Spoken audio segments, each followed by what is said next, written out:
Hi, I'm Dr. Sam over at Live Your Life Integrated Health and Chiropractic here in Erie, and today we're going to talk about hip pain and what you can do at home to help decrease your hip pain and hopefully prevent it from happening in the future. So one of the big things as far as being a chiropractor, I notice in women, especially with hip pain, is it is a ball and socket joint. So what that means is we have the head of the femur, so the top of that leg bone there, and we have our acetabular joint. So that's where that ball is basically going into that socket, okay? And what tends to happen is the femoral head comes out just slightly of that acetabular joint, and all of these muscles in this area get so tight. They guard, they lock up. They don't want that femoral head moving any further than it has to. So as an adjustment, we will actually come in and place that femoral head nicely back into that socket there to allow those muscles to relax and not guard. One of the things our patients have to be careful of is that side stretch where you're bringing your leg way out to the side. That puts a lot of tension on that joint there. And if that's already unstable, you are going to immediately bring that femoral head away from that acetabular joint again. So when working on the hip, typically the first 2 to 3 weeks, we're going to be so careful of really stretching that leg to the side. And if we do that, it's going to be done very lightly. We can also ice right in the groin there to calm that joint down. So 10 to 15 minutes at a time, a few times throughout the day, will help calm down usually a lot of the pain going on in that area. Okay, so now to our exercises and stretches. The first, we'll start with stretches here, standing stretches first. The one we're going to do is the psoas stretch. So that's this muscle right in through here. When tight, when contracted, it'll lock up that hip. So we're going to start with one leg in front, one leg behind, and we're going to take those hips pointing straight forward. We don't want them off to the side. We want them nice and forward. And we are going to push them out in front of us. And some of you are already going to feel a nice stretch in through here.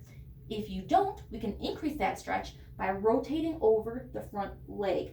So you can see I'm kind of going a little extension, a little bit backwards, and rotating over the front leg here. And that's going to get an even better stretch through here. Now you might also feel a little bit of stretch through the quads as well, and that's no problem. We're just stretching what's tight. So same thing with the other side, putting the right leg in front, bending that front leg. We're going to push our hips forward, and then we're going to rotate over and going slightly back that front leg to get a nice stretch through there. Now there's other psoas stretches, but this is the one that I find easiest for most patients.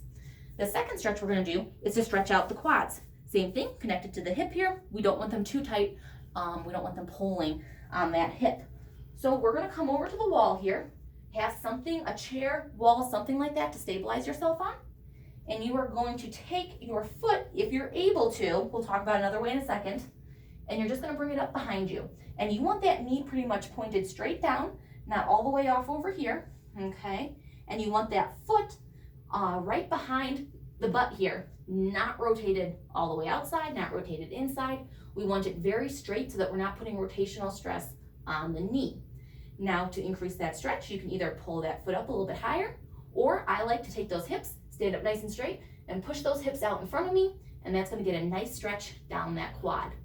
Now, let's say you're not that flexible. You can't get that foot up there. We're actually going to come find a chair, and you want that chair, when you put your foot, you want to start feeling a quad stretch. So standing up, you should just feel a nice light little stretch there. So you might have to change around what chair you use, what surface you use to put your foot on. And then same exact thing, we can stand up nice and straight, push our hips out forward in front of us, and that's going to give us a nice stretch down that quad again. All right. Now, since we're still standing, we're going to do one exercise standing. We're again going to use a wall for stability, and this is just a single leg stance, okay? So you are just taking your muscles, pulling up in your glutes, pulling up in your core, all right? And basically standing on one leg for 30 seconds to a minute, depending on what you're able to do. And that's going to increase the stability of these leg muscles, increase the stability of the hip. Same thing with the other leg here. And a lot of times I will recommend just starting off with 30 seconds twice a day, and then slowly you can increase the amount that you do that exercise for. All right, let's head to the floor. So the first floor stretch that we're going to do is I'm actually going to have you get into this position. Left leg crossed underneath, right leg in front. And for a lot of you, this is already going to be a nice big stretch, and that is absolutely fine. You want to be feeling a little bit in the glutes. You can feel it on either side, a little bit in the low back. But this stretch is going to start getting these hip muscles relaxed out, the glute muscles relaxed out. And then if you are able to, keeping that flat back, nice straight back, we're gonna start bending forward, okay? When we start bending forward, we are going to increase that stretch. When we are stretching, we do not want to be pushing ourselves into our stretch. We want to be lightly relaxing into the stretch. So I tell patients, if you're above a 3 out of 10 discomfort when you're stretching, you're pushing too hard, okay? This is not a sprint, this is a marathon. We're gonna slowly stretch everything out. If you're really good, you can take that foot, put it on top of your left leg over here, and then you can go forward. And with that forward motion, again, you're gonna really feel it directed, especially in the top legs, glute muscles over here. Okay, so the next stretch, the next floor stretch is gonna be for the hamstrings. So I'm gonna have one leg out in front of me, the other leg is gonna be bent. Nice flat back, we're facing our upper body over the front leg, not this way, we are over that front leg. And with a flat back, we're gonna start bending forward, and we're gonna take this butt, and this is always a little weird to explain, but we're gonna take our butts and we're just gonna kind of push it out behind us. So we're putting a little arch in that back and pushing that butt out behind us. And when you do that, you're really gonna get that hamstring nice and stretched, okay? Same thing, we're staying here. Hamstrings are always a little bit harder to stretch. They're probably one of the hardest muscles to stretch out nicely in the body, but 30, 45 seconds. And a lot of times I'll even do this twice through for the hamstrings. Okay, same thing with the other side, switching to the other leg. Flat back, straight over that leg, and we're gonna take our butt and we're gonna push it out behind us, getting that nice stretch in that hamstring. Okay, so let's move on to some exercises that we can do. So we did our single leg standing up. Now we're down on the ground, and there's gonna be 3 more that we're gonna do here.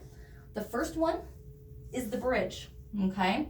So you are on your back, the small of the back against the ground, all right? And legs are bent so that our knees are up in the air. And all we're gonna be doing is taking our hips and pushing them up, okay? And we don't wanna see those knees collapsing in when we do that. We wanna make sure that we're using our glutes to keep those legs turned out.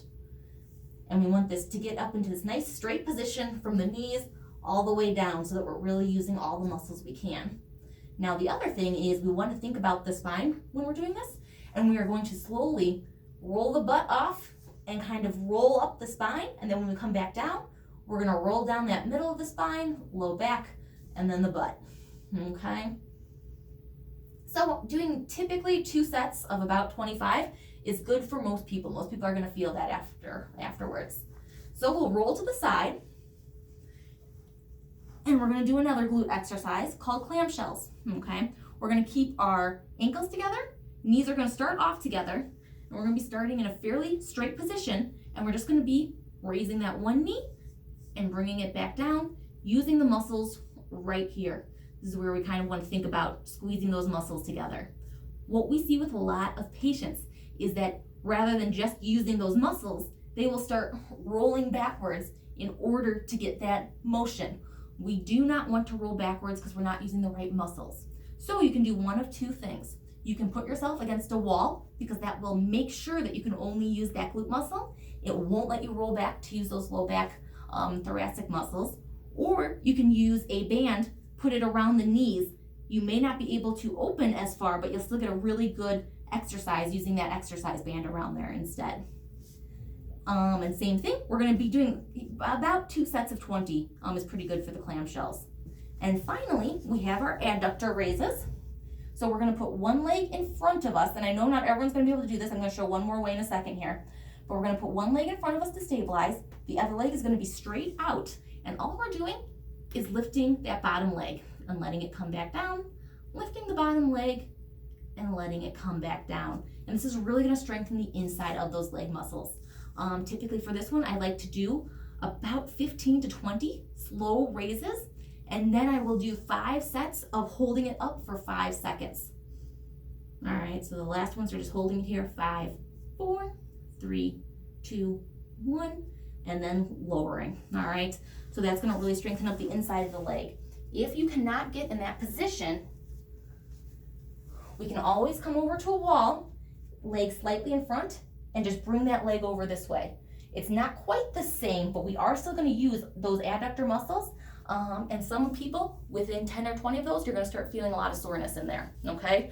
So as always, start off very slow with these exercises, with these stretches, and as you're able to, increase the time that you hold those stretches for, increase the amount of exercises, sets, reps that you do with those exercises. All right, thank you, you guys.